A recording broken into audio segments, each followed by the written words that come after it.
Asuman Lukwago muwandiisi w'enkalakkalya mu Minisitule y'ebyobulamu yakulembeddemu ttiimu ye ogasimbagana n'akakiiko akalondoola ensimbi z'omusolo.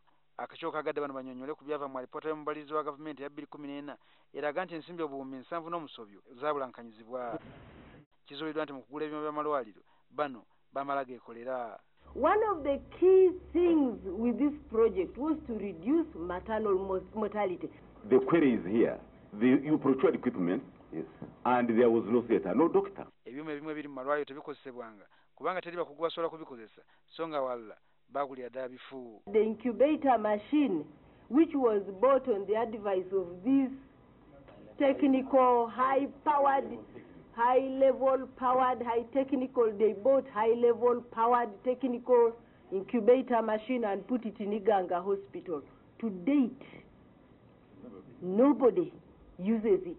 But the bidder has failed to conform to the specification, and I have no choice other than rejecting this equipment. But we realize all those risks and the losses which have been incurred. We are very sorry to the country that we couldn't provide. Bw'atyo basabidde okunnyonnyola lwaki baagula ebyuma ebifu so nga walla baagula ebiteetaagisa era nga lwaki tebafaayo okutendeka bakugu basobole okukozesa ebyo ebyagulibwa nga byetaagisa. You could see the findings of comments.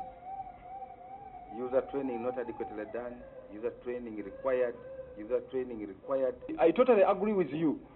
To train people to use an anesthetic machine requires some period of time. It is not a user training like you use a BP machine, because there is a lot of professionalism. It's not a machine only. There is also how to mix the medicines.